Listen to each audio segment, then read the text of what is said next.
Salve, galera! Seja bem-vindo a mais um Leaf Tarot do canal Lupus e Fábula, onde eu e meu amigo Marcos Keller.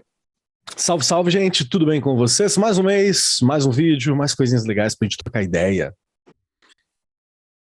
Onde nós debatemos sobre assuntos de relevantes ao meio de tarô, qualquer que seja eles, simbologia, arquétipos, história, blá, blá, blá, blá, blá, e muito mais coisas que vêm por aí, certo?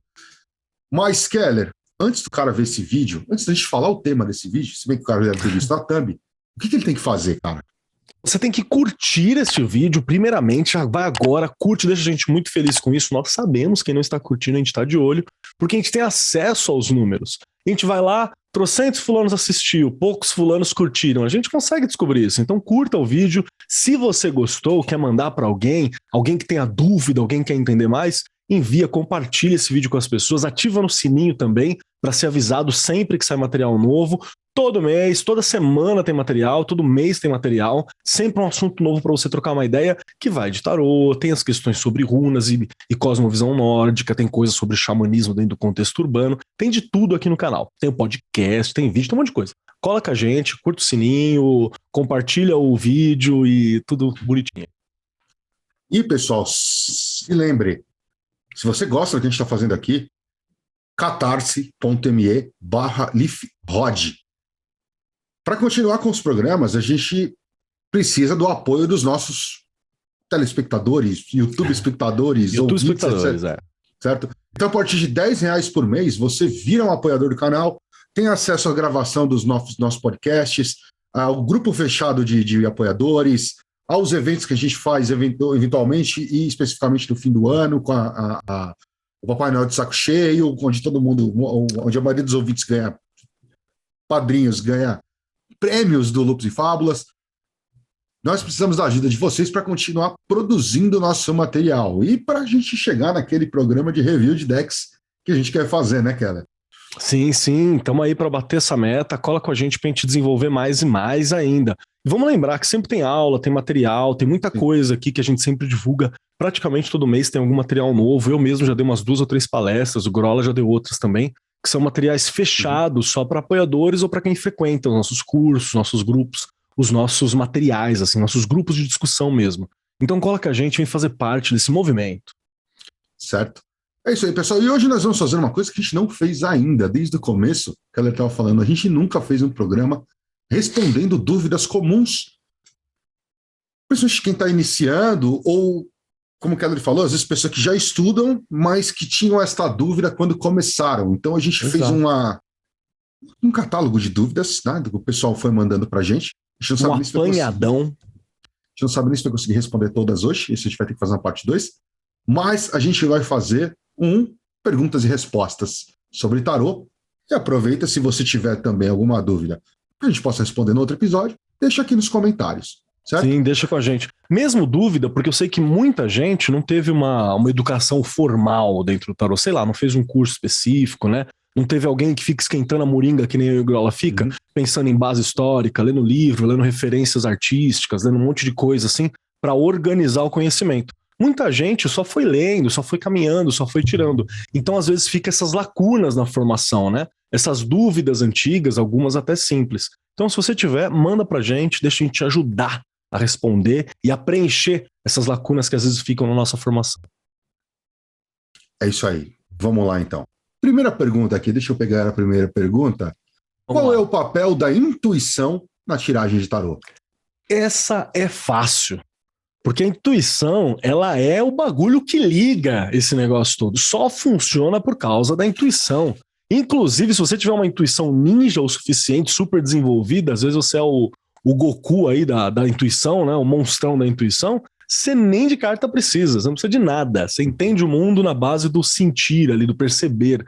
Sentir lá de cima, tá? Não é o sentir aqui, não é sentir físico, é uma outra parada. O tarô, na verdade, ele vem para dar uma ordem, uma coerência para a intuição, né? Ele traduz coisas da intuição. O que você acha, Grola? Faz sentido isso para você? Sim, até porque é aquele seguinte, né, cara? Que a gente sempre fala, os oráculos baseados em cartas, como a gente costuma dizer, fazem parte de um grupo que a gente chama, com algumas controvérsias, de oráculos de ar. São oráculos técnicos, quer dizer que você aprende. Você Não é um oráculo que dependa 100% da intuição, não quer dizer que, meu Deus, mas eu preciso ser médium, ou eu preciso ser sensitivo para usar. Não, o tarô é técnico. Mas vamos lembrar que a intuição todo mundo tem. E o problema é que cada carta representa um leque muito grande de chaves que podem se encaixar ou não dentro daquela questão que está sendo trazida para você. Exato. A chave da intuição aí, como o Keller falou, é te ajudar a fazer a seleção do que melhor encaixa dentro do significado daquela carta com a questão que o consulente está te trazendo. Porque senão vira uma salada. Certo? Então ele é um misto de técnica e intuição. Não dá para deixar só na base da técnica, nem só na base da intuição. Mas eu não tenho intuição. Não, todo mundo tem, cara. Todo mundo vivo, tem. Você tem. O cachorro tem intuição, se pá, né? Os animais que a gente sabe que tem alguma ciência e tal, tem intuição de alguma forma. Eu só queria acrescentar uma parada também nessa explicação do Grola, que ela vai ajudar também a dar uma acalmada em vários corações aí.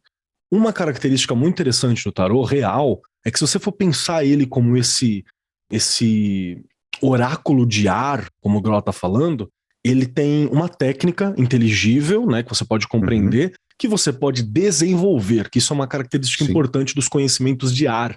Eles se somam, eles vão se desenvolvendo, eles crescem, né, eles ganham complexidade, eles ganham dimensões. O que é diferente, por exemplo, quando você vai trabalhar muitas vezes com algum oráculo que seja, por exemplo, de fogo, que é a piromancia, né? Você olhar ali assim. Cara, piromancia é piromancia há, sei lá, centenas de anos. Exatamente. E milhares de anos, provavelmente, né? Se você for olhar a leitura de borra de chá, tem uma técnica? Tem, mas ela é simples. A maioria dela é por intuição e por sensação mesmo. Então, é outra questão, que são outros tipos de oráculo que a gente tem.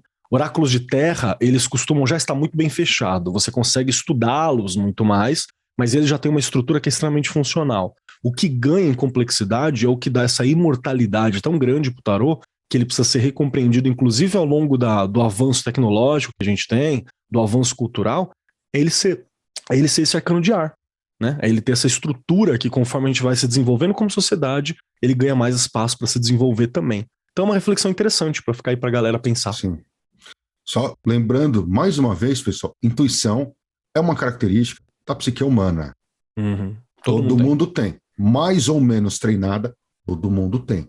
E lembrando que o tarô também é uma ferramenta de treino para a intuição, certo? Então, se você acha que tem, mas a minha intuição não é legal, legal você estudar tarô, inclusive, para começar a afiar ela, deixar ela mais tinindo. Significa, viu, gente? Tem várias paradas assim que você vai pro tarô só para confirmar, tá ligado? Que você já sentiu, ou já percebeu, ou já acha, ou serve até para você refletir um pouco mais sobre o mundo. Mas a sua intuição ela vai ficando mais afiada para perceber, para sentir, para ficar atento a algumas coisas, né? Um dia a gente precisa conversar só sobre o que é intuição, assim. Chamar alguém da psicologia, uma galera aqui, e a gente discute sobre possibilidades da intuição, como que ela é pra galera do esoterismo, da magia, como é que ela é pra galera da psicologia. Dá um programão isso aí também. Quem sabe um pé de cordeiro, né? Tema para o pé de cordeiro. Mais um tema para o pé de cordeiro. Exato. Segunda pergunta, Keller. Dá para saber tudo através do tarô? Quais os limites? Quais os possíveis bloqueios que alguém poderia encontrar? E aí, Keller? Eu gosto que esse tudo tem letra maiúscula, né? É letra maiúscula, caixa alta. Dá para saber tudo? Tudo é muita coisa, né? Acho que tudo é bastante coisa quando a gente pensa. Eu acho que a maioria das coisas a gente consegue pelo menos apontar com o tarô. Por que eu tô dizendo isso? Porque ele tem algumas limitações que são pelas cartas, pelo simbolismo, são limitações materiais que ele tem. Então, sei lá, eu quero usar o tarô para ganhar na Mega Sena, né? Bom, você não tem uma associação direta com os números que estão na Mega Sena ali. Até dá pra você fazer algum exercício, pra você direcionar, pra você tentar pegar alguma coisa, mas ela não é uma relação de 1 para 1. É tipo quando a gente fala de idioma, na minha opinião. Mas eu já desenvolvo isso, quero ouvir você um pouco. Então, como você disse, tudo é muita coisa. Primeiro, como eu já comentei algumas vezes, o tarô não diz fatos, ele diz tendências. Então, o próprio conceito de saber é meio complexo. Você consegue saber o quê? Tendências. Aquilo é um fato? De uma tendência para um fato, tem uma longa caminhada. São muitas variáveis que aí nada pode cobrir. Mesmo tarô. O máximo que ele vai te dizer, olha, as coisas tendem a ir por aqui. E aí cabe a você decidir se você vai deixar isso ir ou não. Certo? Lembrando que não adianta nada você ter um oráculo que te diga tendências se você vai deixar as coisas correrem do jeito que está dizendo que vai, certo? Se você, um fato X que está acontecendo nesse momento, tende a dar merda, não deixa ele dar merda, né? Agora, tem gente por aí que diz umas baboseiras do tipo, o tarô não, o tarô só diz o destino, aquilo vai acontecer de um jeito ou de outro. Então tá bom, então fique aí sentado vendo a merda acontecer. O objetivo da gente ter uma análise de tendência é você intervir, né? Influenciar. Ou influenciar positivamente. Não, é isso mesmo que eu quero que aconteça. Vamos lá. Tô no caminho certo. Ou você realmente ter a capacidade de mudança. Então, assim, dizer que se dá para saber, eu acho uma palavra muito forte. Dá para você fazer uma análise de tendências. Dá para você saber mais do que você sabia, sabe? Assim, você ter mais informações à sua disposição. Eu queria só desenvolver uma questão aqui que eu acho que dá para traduzir legal. É que a gente tem idiomas distintos aqui, né? Quando a gente fala sobre saber e sobre fatos e sobre essa questão, é como se fosse um idioma específico. O tarô ele fala por um outro idioma, que é o idioma simbólico. Então dá para você ser um tradutor de um para outro, só que a tradução ela não é precisa, ela não é 100%. Vou dar um exemplo. Recentemente eu tô lendo bastante sobre Zen no geral, assim, que é um tema que tem me interessado bastante nos últimos tempos. De tempos em tempos eu vou trocando alguns temas de laterais, assim, para mim estudar. E é muito curioso que eu tô pegando um livro que é muito famoso, assim, dentro do caminho do Zen, que é o Beginner's Mind, Zen Mind, acho que é isso. Mente de principiante, mente Zen. Em português é mais ou menos isso. E tem um problema para a tradução dele para o inglês. Porque quando você está falando sobre o japonês, quando a gente fala da língua do Zen dentro da língua japonesa, a língua japonesa é uma língua que ela não é dualista, ela não é tão dualista. Você não vai discutir, por exemplo, o verbo to be, que é to be or not to be, né? Ou é ou não é, sabe? Ela tem uma estrutura que ela não é assim. A língua japonesa não é tão dualista, então é mais fácil para você traduzir algumas coisas não dualistas como o Zen dentro dessa língua. Já quando você vai para a língua inglesa, fica um pouco complicado. É mais ou menos quando você quer traduzir algumas questões de gênero ou falta de gênero do inglês para português. Em inglês tem um termo para que não tem gênero. Português não, português é tudo, né? Ou a. É muito específico. Então a gente soa estranho quando você não consegue fazer a tradução direta. E aí que eu penso que o tarô é mais ou menos isso. O tarô ele tem um idioma próprio, por isso que você se alfabetiza nele. Na hora que você tenta aplicar ele a algumas coisas da realidade, às vezes não tem uma tradução direta. Então você precisa traduzir. E aí nesse espaço é onde você pode traduzir errado, é onde você pode só traduzir aproximadamente, você não consiga traduzir 100%, você pode traduzir forçadamente, chega lá, mas não soa perfeito. Então quando a gente fala tudo, é muita coisa. Tem vários limites que a gente tem aqui. Aí a outra questão que ele pergunta é quais bloqueios a gente poderia encontrar. O que você entendeu sobre bloqueio dentro do saber do tarô? Alguma coisa que não dá para saber? Será que é isso que ele quer dizer? Ou é quando alguém bloqueia algo? Pode ser aquilo que não dá para saber. Mas aí aquilo, como eu falei para você, na minha concepção, o tarô lida com tendências. Lidando com tendências, não tem nenhum bloqueio. O bloqueio, na verdade, existe do consulente para o tarólogo e do tarólogo para o consulente. Boa, isso realmente tem. Quando o consulente não quer falar certos detalhes de uma questão que ele está levantando, que muitas vezes até inclusive apareceram na mesa, né? As cartas já disseram para você o que ele está escondendo. E muitas vezes, quando você tem um certo receio, ou na forma de abordar, ou na forma ou naquele pensamento de como ele vai se sentir quando eu falar certa coisa para ele, certo? Aí isso podem ser bloqueios. Agora, em relação à linha de tendência, não tem bloqueio nenhum. Talvez o bloqueio seja basicamente o teu nível de conhecimento da ferramenta. Certo? Mais conhecimento, mais aplicações, mais formas de uso. Mas em relação ao bloqueio o que uma tendência pode ver ou não? Não. Bom raciocínio. Eu acho que a gente se aproxima mesmo. Tem uma coisa que o Grohl já teorizou também, quem fez aula com a gente sabe, existe uma percepção de que se você Se você é um tarólogo razoavelmente competente, ou se você é um magista razoavelmente competente, nem tudo vai ser lido sobre você se você não quiser. Você consegue dar uma engambelada ali, uma embaralhada. Provavelmente porque você está aplicando a sua vontade, né, naquele momento. Então a coisa pode ficar um pouco mais confusa. Então, de certa forma, é um bloqueio, né? É um bloqueio que está ali. Mas, no geral... Vale, inclusive, a gente fala sobre isso, repetir isso aqui, daqui duas questões, né, que vão aparecer daqui a pouco. Boa, a gente levanta.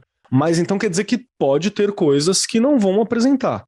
Já aconteceu, por exemplo, nessa hora a gente for tirar para alguém que dá isso, você puxar de novo ali e falar, tem uma coisa bloqueando, tem uma coisa atrapalhando, e aí normalmente aponta ali. Então, existe algum empecilho no caminho.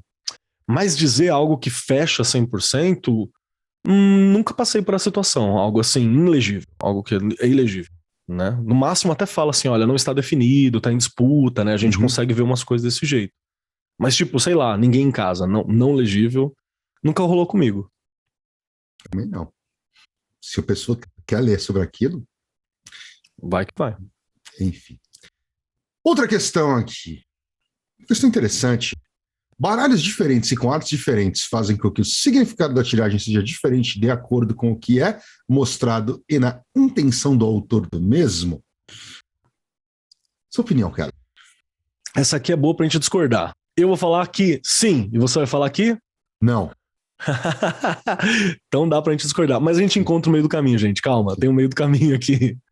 Por que você acha que não influencia, Grola? Porque a gente ensina a não influenciar no nosso Exatamente. curso. O ponto-chave é o seguinte, como a gente explica lá no Mitos Modernos, uma lâmina de tarô, uma carta qualquer, sei lá, sacerdotisa.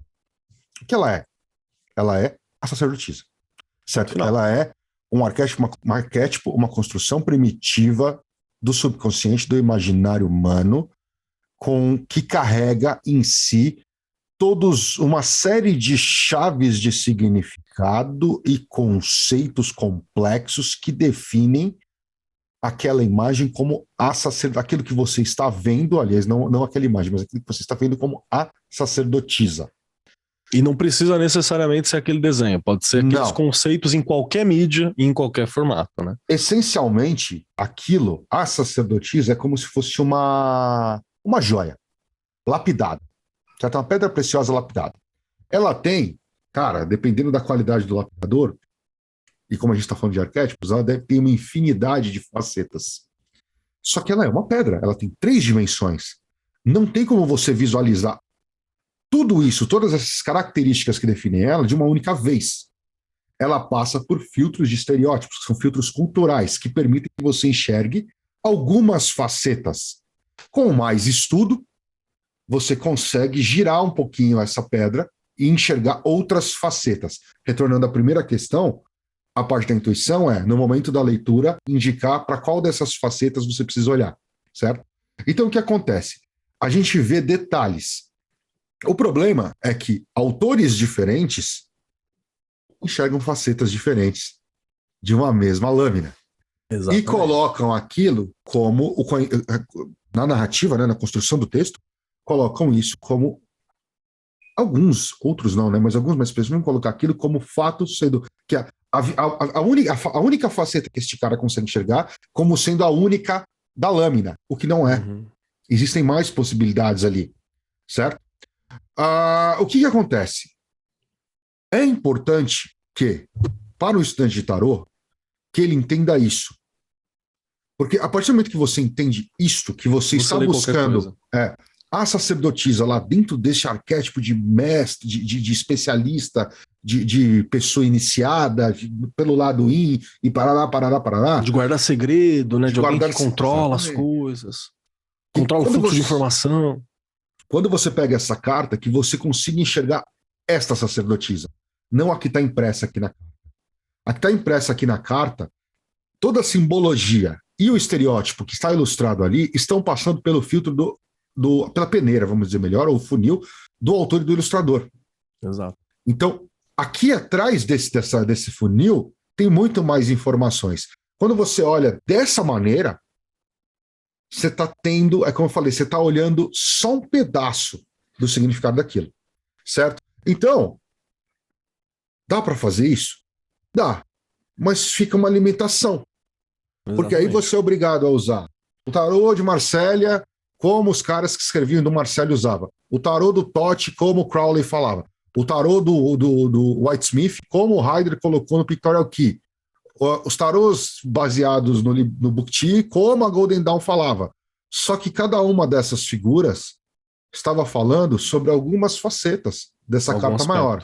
É por isso que é uma coisa que você continua estudando sempre, né? Porque você vai aprofundando e vai compreendendo outras facetas que você... Não é que você não tinha acesso, ela estava lá, mas ela foi pouco desenvolvida, foi pouco falada, ou você não vivenciou, porque isso é outra questão importante do tarô. Quanto mais vivo você tá, quanto mais experiência você passa, mais você compreende o significado de algumas cartas ali. Então ajuda, né? Você ter essas visões. Mas deixa eu defender o meu ponto de falar que sim, porque justamente, primeiro, no curso eu e o Grola ensina você a não depender de tarô nenhum. Você pode ler, inclusive, tarô sem tarô. Né? Você joga uma série de números lá de um lado pro outro, dá pra você pegar dado, dá pra você fazer um escambau. A gente tá lá pra que você não dependa disso. Papéis enumerados, com... Como é que é o nome? Dominó. Dá pra você fazer com tudo isso. Ou qualquer programa de números randômicos de 1 a 21, de 0 a 21 você já consegue fazer alguma coisa, ou de 1 a 22. Então, é para você não depender. Essa é uma das propostas. Porém, tem uma coisa muito legal em você fazer o olhar cultural do autor. Por que ele elencou isso? Por que o autor e o ilustrador escolheram demonstrar esse aspecto? Por que o cara que vai fazer, sei lá, um tarô de cozinheiro, o cara resolveu fazer um tarô sobre cozinha. Por que na hora de fazer um tarô sobre cozinha, o mundo ele chamou de O Restaurante? Aí você olha e fala assim, por quê? Não, o que ele quer dizer com essa faceta? O que você ganha quando você faz esse olhar? Então, eu digo que tem uma característica que você pode escolher ativar ou não. Eu te indico a não fazer, veja no geral, sempre. Mas tem às vezes alguma coisa fantástica que você fala, poxa, olha só, pelo olhar do Crowley, pelo olhar do Totti, pelo olhar do tal aqui, tem uma coisa bacana. E é bom você saber quando você está olhando pelo olhar de um autor e também entender quando que você está olhando direto para o arquétipo e a carta ela é só um papel na sua mão. Porque se você confundir esses dois amigos, você vai fazer uma confusão da hora na hora da leitura, hein? Eu recomendo que você use essa faceta como linha de estudo, porque como linha de estudo, você entender a visão daquele autor permite que você enxergue mais facetas dessa pedra lapidada. E não para a leitura em si. Para a leitura em si, você tenta olhar o máximo que você conseguir tirar de informação daquela pedra lapidada lá no fundo. Né?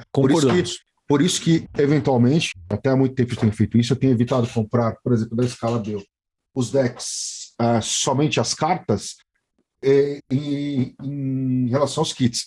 Porque os kits, por mais que os livros sejam... tem uns que é bem zoado. Tem uns que nem foi o cara que escreveu. Tem uns muito loucos, né? Mas tudo bem. Porém, ele dá algum ponto de como aquele autor, que mensagem aquele autor pensou sobre aquela carta, e alguns símbolos a mais e tal. Então, isso é interessante. Agora, você pode correr o risco, por exemplo, de trabalhar nesta linha aqui e ter uma estrutura simbólica de tarô extremamente cristianizada. Como sempre. Não que o tarô não seja, né? Mas pode ser muito excessivamente, né? Com esses caras aqui. Perfeito. Aliás, esses dois só não. Esses três aqui pegam bem pesados. Tarô Before, Tarô After e New Visions. Bem pesado na coroinha, hein? Todo mundo aí coroinha. Chegou longe na hierarquia católica. Então, é um olhar. Só pra falar pra galera. Acho que o Grola mata pau na hora que a gente fala assim. Leve em conta para estudo. Então, leve em conta as artes, a visão do autor para estudo. Mas na hora da leitura, mira direto no arquétipo e que a carta na sua mão seja só um pedaço de papel. O objetivo, inclusive, é você chegar nesse ponto, é a carta não virar uma muleta do tipo, puta, eu só consigo ler tarô com o deck do Crowley, com o Totti. Crowley Frida, né? Eu só consigo ler com o Whitesmith. Eu só consigo ler com o tarô do Juquinha. A partir do momento que você entende a lâmina, você entende o significado do que é sacerdotisa, você pode se dar ao luxo de escolher, eu vou usar este baralho na mesa porque ele é bonito, porque ele pode ser simbolicamente tosco, entendeu? Com desenhos que não significam absurdamente nada, mas você precisa entender aquela carta, você precisa ter aquilo dentro da tua mente. Aí você pode trabalhar com baralhos que quebram estrutura simbólica, tentam usar ruptura de estereótipo, que é uma coisa que está acontecendo muito nas ilustrações modernas. São baralhos que tentam fazer quebra estereótipa, o que é legal quando você, por exemplo, entende o que significa yin e yang. Quando você não entende, é melhor você trabalhar com baralho convencional. Se você começar por ele, você vai inverter algumas coisas ali, né? Na hora da estrutura. Isso pode ser problemático lá na frente. Sim, e a gente comenta muito disso com os alunos, no grupo de alunos e tal. Eu não gosto de alguns baralhos, por exemplo, novos, que o Keller gosta muito, por causa disso. Porque eu sei que na mão da pessoa que está começando a aprender, ela vai fazer merda. Porque ela não entende coisas muito simples que deveriam ser compreendidas. E acontece, porque, de novo, muitas vezes você não tem a escola, não tem Hogwarts pro tarô, né? Se você não fizer com a gente no Mitos Modernos, você vai encontrar. Tem uns 2 ou 3 aí que eu boto a mão no fogo, que eu acho que o conteúdo é muito bom também. Mas a grande maioria, cara, você não tem uma formação, não tem uma estrutura, não tem uma preocupação didática, não tem nada.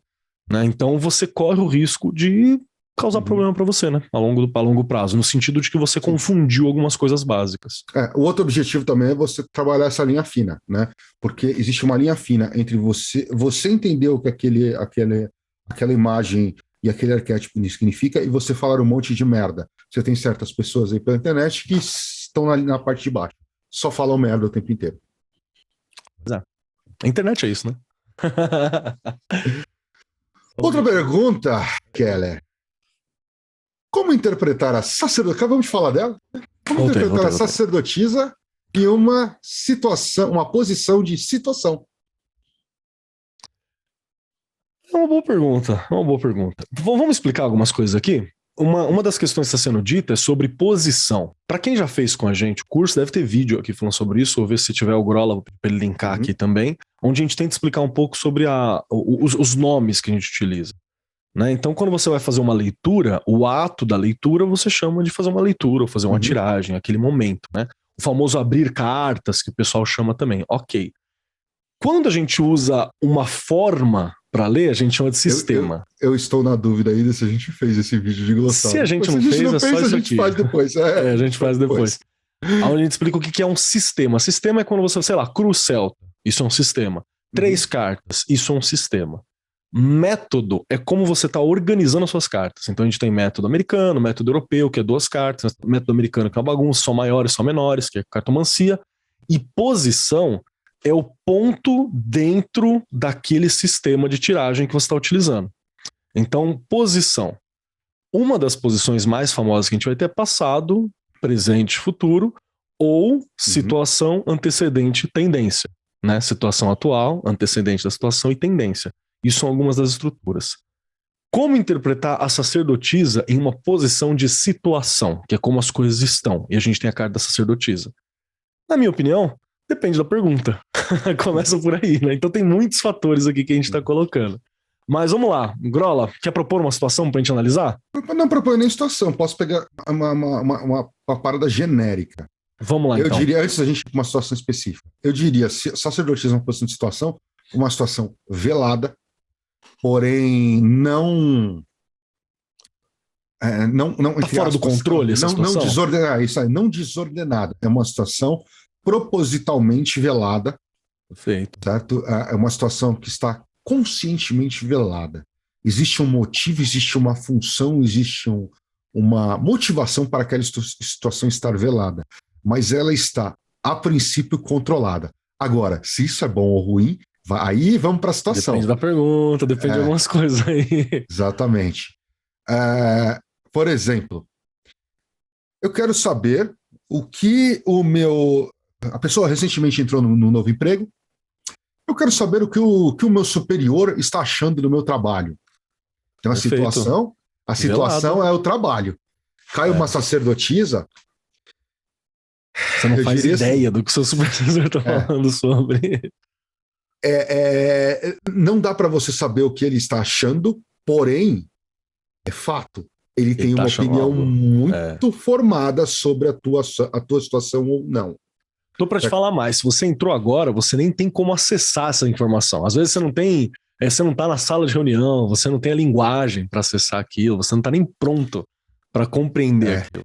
Eu acho que, por exemplo, nessa questão eu tiraria mais caros, porque assim, analisando a situação, a pessoa falou, pô, acho que entrei no trabalho tem 2 meses, eu queria saber como é que tá o supervisor e tal. Então vamos lá, primeira posição é situação. Bom, uma coisa é fato, ele já tem uma visão bem clara em relação a você. E vou te falar mais, provavelmente muito, muito correta, muito coerente com como você está agindo, como você está atuando, né? Agora, qual é a opinião? Aí a gente... Ok, a situação é essa. Eu sei que ele tem opinião clara. Essa é a situação. Qual é a sua opinião? Vai para uma outra posição. Tá, então, qual é a opinião dele? Pau. Aí você puxa. No relacionamento, como é que está esse relacionamento? Está, mas é um relacionamento, sei lá, se você quiser analisar. Comecei um relacionamento, como é que ele está?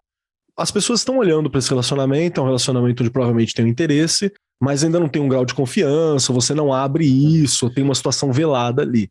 Teria que tentar esclarecer muita coisa ainda. Tem coisa para ser conversada. Eu acho que esse é um par interessante para um relacionamento que está começando. Né? Se a gente pegar o relacionamento com uma situação, qual a situação do relacionamento agora? Cai uma sacerdotisa, esse relacionamento está começando, eu diria que está tudo indo nos eixos. Por quê? Sim. Quando você está começando uma relação, você está conhecendo uma pessoa... As coisas não são claras, todo mundo não se conhece bem. Todo mundo ainda está com máscaras. Todo mundo ainda está mostrando só, tentando mostrar só o lado bom e tudo mal da coisa. Mas a sacerdotisa mostra que tem um interesse. A pessoa está nesse relacionamento porque quer, porque ela tem certeza de que o relacionamento é algo, tem algo ali. Senão não seria ela. Ela é madura, né? Para discutir. Agora, se você namora, sei lá, 12 anos... Aí é um problema. Aí coisas nunca foram reveladas, coisas nunca serão reveladas, né? Coisas não estão sendo reveladas de forma proposital. Esse relacionamento tá faltando um pouquinho de comunicação nesse relacionamento. Não é possível. Agora, eu ainda leria o seguinte, dependendo, eu veria... Depende das outras cartas, claro. Mas eu não me surpreenderia se alguém for muito imaturo nesse relacionamento, tá ligado? Pro outro, assim, tiver alguém muito imaturo e alguém muito maduro, alguma coisa que não tá batendo. Não me surpreenderia, porque eu já vi relacionamentos assim. Não sei, precisaria tirar uma carta, um par para cada um no europeu para ver qual é que é. Agora, se você parar para analisar a mesma situação de um relacionamento, como o resto do mundo encara este relacionamento, a situação é essa, entender a situação desse relacionamento perante ao mundo, eu diria que é muito bom. Porque... É ótimo. O mundo não precisa saber mesmo. Quem tem que saber é vocês dois.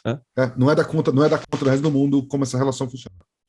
Perfeito. Se para você e para o parceiro ou parceira tá tudo bem, o resto do mundo que se dane. Não é da conta deles.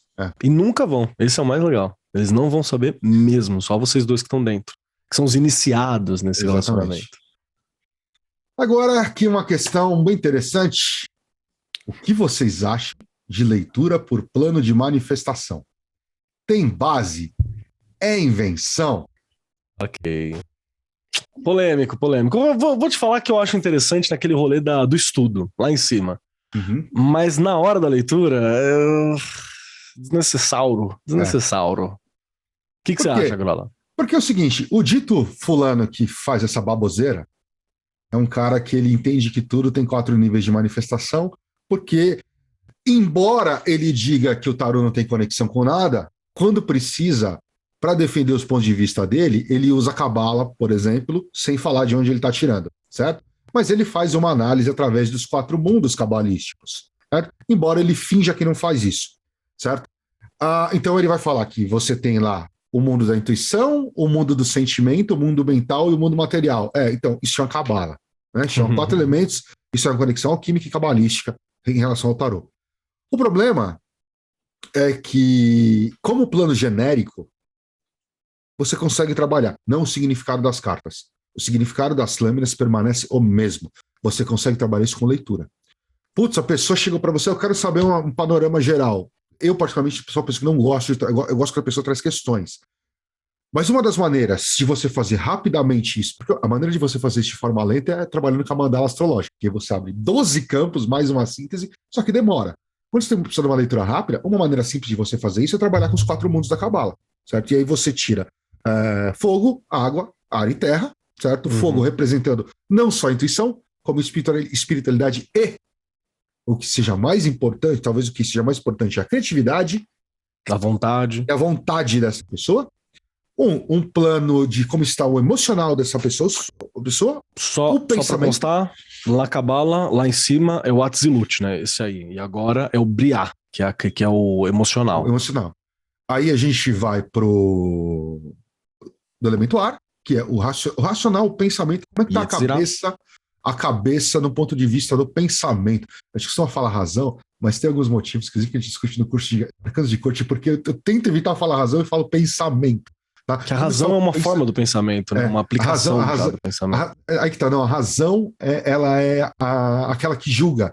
Só que tanto o pensamento quanto o sentimento estão sob o jugo da razão, porque são formas de você avaliar. Isso aí é o que a gente fala no terceiro curso, exatamente, né? Da corte. Então, na verdade, é sempre falando do pensamento em si, certo? Então, o plano mental, ou a mente, pensar, ou mental, né? Pensar, certo? E uma quarta posição seria para como está a materialidade, e aí, por materialidade, para quem gosta de falar de saúde, a gente sempre recomenda cuidado quando se trabalhar com temas de saúde, tá? Porque podem haver algumas questões jurídicas nisso, mas aí você também precisa quebrar, fragmentar isso em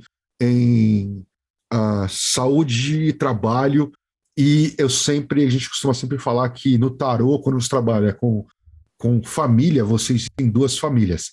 Existe a família de copas, existe a família de moedas.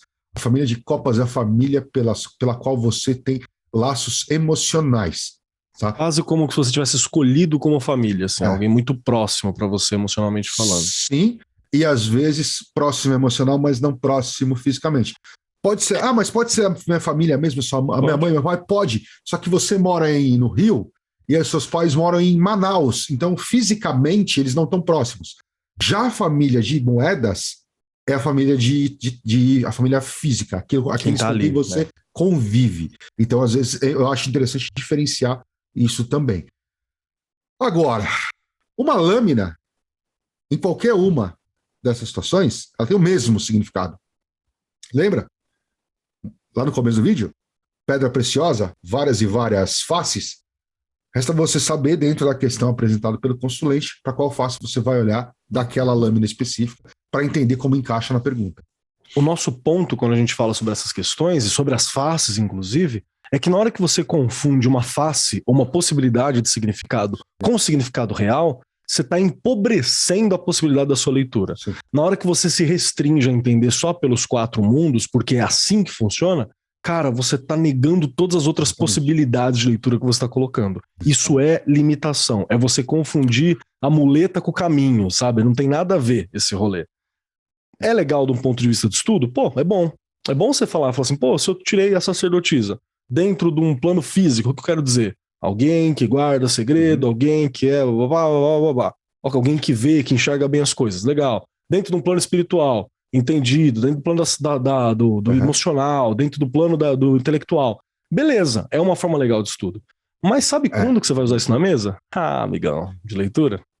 Até porque é uma coisa legal para estudo, não você lendo as baboseiras que você escreveu, é uma coisa de descobrir, reflexão, de você entender. Se eu tiver que interpretar a sacerdotisa dentro do material. Só que aí é aquilo que eu falei, o material é muito subjetivo. Só nessa brincadeirinha que eu fiz aqui, eu já fragmentei as moedas. Se a gente vai pela mandala astrológica, que pega as casas da astrologia, você não tem 4, você tem 12. Só que dentro do ponto de vista de moedas, do material, falando de trabalho, essa pessoa pode ter mais de um trabalho. E aí você precisa subfragmentar. Não adianta você ficar preso a essa babaquice. Você precisa saber o que a carta significa e aonde ela aplica na mesa dentro daquele argumento, daquela questão. Certo? Então, isso ninguém vai fazer por você. É legal como conceito. É legal como é feito? Não é legal como é feito. É legal confundir isso e levar como norte de leitura? Não. De novo, não mira na carta, não mira no desenho, não mira no símbolo, não mira no autor. Mira no arquétipo, mira lá naquilo que a carta significa lá atrás, no que a carta está traduzindo, no que a carta está simplificando. Mira no que está atrás. É isso que a gente costuma desenvolver e é isso que a gente busca ensinar no nosso curso Tarô, Mitos Modernos, a Cultura Pop. É um dos termos que a gente está sempre direcionando ali. Vamos olhar pro arquétipo, porque está atrás, pro que deu, para aquilo que precisou ser traduzido nos desenhos e nos símbolos de cada carta. Né? É esse o princípio que a gente propõe. Isso aí. Mais uma questão aqui, Keller. essa aqui é uma questão complexa? Eu diria que não, mas tudo bem. É recomendado usar o tarô para saber de terceiros? Era uma dúvida genuína que eu tinha, e uma primeira olhada eu achava que era inofensivo, mas depois de alguns relatos deu para ver que não é. Para quem está começando, pode não ser claro que conta como ataque perguntar a vida de outros assim? Não é inofensivo, começo a dizer isso. Não é inofensivo. Você não sou seu pai, faça por conta e risco, claro, obviamente. Mas não é inofensivo. Você está invadindo, né, o direito, o espaço, uma série de questões das pessoas. E o pior, pode ser que você esteja criando uma visão ou um conceito ainda incorreto. Que vai saber qual que é a sua qualidade enquanto tarólogo, você fazer uma série de pressupostos ou mudar a sua visão de pessoa com base num pedaço de papel, cara, calma, você não pode pirar. Eu tô ligado que se eu for fazer um bagulho desse, normalmente eu me garanto naquilo que eu tô tirando. Mas eu não posso aconselhar nenhum de vocês a fazer um bagulho desse, né, cara? É falta de responsabilidade pra não falar de ética. Nem entramos na discussão ética aqui. O que você acha, Grola? Daqui a pouco a gente fala da questão ética, mas vamos lá. Pessoal, vamos partir aqui agora para o conceito místico ocidental, certo? Então vamos, antes de tudo... Vamos falar de vontade, vamos falar de vontade, espaço mágico, espaço pessoal, certo? Cada indivíduo, e lembrando, sobre tudo isso, estamos falando de fé. Nada disso é provado, comprovado ou coisa nenhuma, mas baseado no que nós estudamos, é o que se entende, certo? Cada indivíduo como ser individual, tem suas aberturas e restrições, seus bloqueios, certo? Normalmente o pessoal que trabalha com magia força um pouco mais esses bloqueios, trabalha um pouco melhor esses bloqueios, com rituais de banimento, defesa, etc., macumbas de defesa, o cacete 4, etc. Entidade, etc. escambau, entidade, o caramba 4. Para você acessar esta pessoa, é necessário ter uma permissão, certo? Então imagina, essa pessoa, esse indivíduo, é um mundo ao redor dele, certo? É todo mundo. É um reino, pensa num reino fechado. É um reino fechado. Com seus muros, né, com suas defesas, Para você entrar e questionar algo a essa pessoa, você precisa de uma porta. Você precisa que essa pessoa abra uma porta e você entre e questione. Certo? Se esta pessoa não está aberta a isso, você está forçando a barreira. Invadindo. Obviamente, se a pessoa é uma pessoa que não detém... De novo, lembrando, estamos falando de questões de fé, de crença, certo? Estamos falando como, genericamente, o misticismo ocidental funciona, entende, certo? Se você não tem permissão, você vai forçar. Se essa pessoa não for uma pessoa que tem um determinado conhecimento místico e tudo mais, aí ao invés de um castelo, ela tem um barraquinho, né? Ela tem uma porta aberta, umas muralhas caídas, e você é um ninja, né, entrando naquele lugar. É o porquinho que construiu a casa de palha. Exatamente. Se você é o lobo mau, você vai e entra. Foda-se, vasculha a vida dela, certo? Dá para fazer? Dá. É ético. É ético você não pedir permissão e ficar futricando a vida dos outros. Por quê? O que talvez seja interessante você observar é qual é a relação dessa pessoa, quem é essa pessoa em relação a mim? Porque quando existe uma ponte de relação dessa pessoa com você, e você vai trazer essa pergunta, tem um caminho comum que você pode enxergar. Nesse caminho você pode olhar, verdade. Agora, sei lá, de repente essa pessoa é do teu trabalho. Ok, então existe ali uma relação profissional.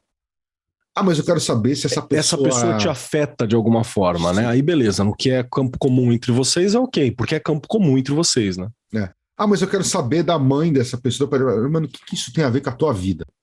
O que isso impacta em você? Nada. Então não é da sua conta. Mas eu posso ver. Pode, a ferramenta tá ali, você vai invadir esse mundo pessoal, esse reino pessoal da pessoa. E torcer para que o indivíduo não tenha defesas suficientes para te resistir também, né? E aí alguns outros pontos. Você está agindo de forma antiética. Problema seu. Porém, se você está agindo desta forma, como uma pessoa treinada a construir defesas astrais, se contente se forem só defesas. Se contente se você só errar. Né? Se você só lê errado, fica ler confuso. Ou se a pessoa, aquela história da Turisas, da runa. Se concentre se for só um escudo e não for um escudo com pontas. Porque se for um escudo com pontas, você vai sair lesada. Certo? Então, primeiro tem isso. Dentro de uma questão de tiragem mesmo, rotineira, de leitura, O consulente chega para você, mas eu queria saber se o filho do fulano vai passar no vestibular. Filho do fulano, o que isso é da sua conta? Aí vai da tua ética pessoal. Eu não leio. Eu falo, isso não é problema seu. Se a fulana quer saber se o filho dela vai passar no vestibular, a fulana vem me perguntar, porque aí existe uma conexão da fulana com o filho. É importante para ela saber isso. Você não tem problema nenhum. Será que eu conto aquele caso que eu contei nos últimos cursos, Kelly? Eu acho que é melhor não. Mas é um bom caso. É um bom caso. Não preciso falar nomes, não preciso citar nomes, então posso falar. Então tá bom. Numa determinada tiragem, a fulana veio perguntar, olha, eu quero saber se o marido da ciclana está traindo ela. Marido da ciclana, ou seja, a pessoa está perguntando do marido de outra pessoa. De outra pessoa. Que é amiga dela. E aí, assim, é muito comum enquanto a pessoa está conversando, eu já estou abrindo algumas cartas, e aí, mas quando vem a questão, me pergunto, o que você tem a ver com isso? A pergunta é, olha, acho que isso aí, não, se a ciclana quer saber se o marido dela está traindo ela, é a ciclana que tem que perguntar. Aliás, neste caso, não é nem uma pergunta que ela tem que fazer no tarô. Se ela quer saber isso, ela contrata um detetive. Né? E quem vê traição é detetive. E se você afirmar uma coisa dessa na leitura, meu amigão, você não tem prova. Pode ser calúnia de difamação, hein? Fica esperto. Porém, enquanto a gente está conversando, eu vou abrindo carta, tinha um par estranho na minha mesa. E aí, além de falar isso, eu comecei a espremer para que ela falasse o que ela tinha a ver com isso. Porque, teoricamente, estava parecendo que sim, o cara traía. Mas por quê? Se eu nem queria saber disso. Qual era o vínculo? Por que essa pessoa terceira? E conforme você vai espremendo, o consulente, ela abriu o bico. Óbvio que o cara estava traindo a mulher. Era com ela. Ela era amante do Ela queria saber se as cartas iam revelar que ela estava chifrando a amiga. Olha só. Não, ela queria saber se tinha outra ainda no rolê. Putz. Ela queria saber se tinha uma terceira. Só que em vez dela falar que ela era amante, ela já jogou na conta da esposa. Puta jogo zoado, bagunçado, entendeu? O problema do jogo em si era, mano, tipo, toma vergonha na sua cara, mano. Que pelo triste, menos, né? Porque pelo menos baita uma ferramenta de análise, né, de reflexão sendo usado para isso, que triste. Pelo menos pergunte sobre nível de pessoal, tá ligado? Assuma a merda que você tá fazendo e fala, eu quero saber se tem mais uma amante. E eu também não ia responder de qualquer jeito. Entendeu? Você quer saber? Contrato detetive. Meu baralho não é pra ver essas coisas. Você vê o que acontece, né? Então, no fim, aqui acho que fica mais uma reflexão. Por que você quer saber? Pra que você quer saber? É importante para você saber? E segunda questão que eu acho que é legal. Se você não se importa e você quer saber, tu tá preparado? Dependendo da pessoa? Tu manja o que fazer? Como é que tá as tuas coisas? Tá em dia? Tuas defesas, teus ataques, tuas paradas tão ok? Uhum. Tem essa ainda. Nem todo mundo é todo mundo. Isso que a gente nem citou. Alguém que tenha trampo com entidade, com santo, com escambau que segura o B.O. dele. Né?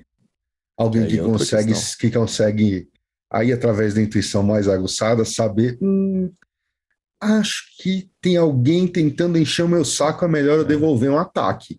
Eu falo, por que eu estou pensando nisso? Né? Não esqueça que tem gente que não faz só defesa, devolve arrebentando. Então toma cuidado com quem você quer fuçar, a vida de quem que você quer fuçar e com quem que essa pessoa também mexe.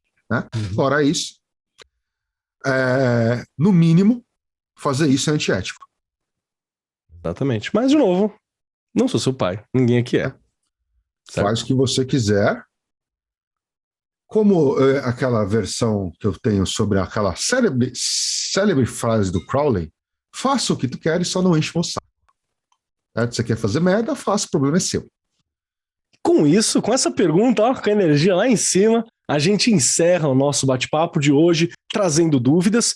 E repito aquilo que o Grola falou logo no comecinho, que se você tem alguma dúvida, alguma questão, alguma paradinha que tá ali atrás de você, que você tá pensando, que você nunca saciou a dúvida, que você nunca questionou e tal, fica à vontade, põe no comentário, a gente prepara de tempos em tempos fazer um vídeo desse, tirando as dúvidas do pessoal. Fique à vontade, viu? Vamos ver se de repente para o mês que vem a gente faz falando dessas outras questões que sobraram aqui, e para a gente eventualmente não se atrapalhar no futuro, a gente faz com a abertura, que é o glossário que a gente usa, e depois a gente trabalha essas últimas questões, e aí a gente encerra essa primeira parte de perguntas e respostas. Não esqueça de curtir, comentar, marcar o sininho e, novamente, pessoal, catarse.me/lupus/lifrod, certo? LIFHOD. Sua contribuição é muito importante para nós. A partir de R$10 por mês, você se torna um padrinho do canal. Certo? E você tem acesso a material exclusivo, cupom de desconto para os eventos, é convidado para bate-papo, Missa do Lobo, Papai Noel no fim do ano, que ganha um monte de presente, tem um monte de coisa bacana para vocês. Cola com a gente. E só lembrando que no dia 17 desse mês tem o lançamento do episódio muito animal do Pele de Cordeiro, onde falamos com a Marina da Palimpsestos sobre a Pamela Colman Smith. Maravilhoso. Certo? Inclusive, link aqui da financiamento coletivo da Palimpsestos, que tá show de bola. Exatamente. Não percam, porque esse episódio foi sensacional. Certo? É isso aí, pessoal. Até o mês que vem. Tchau, tchau.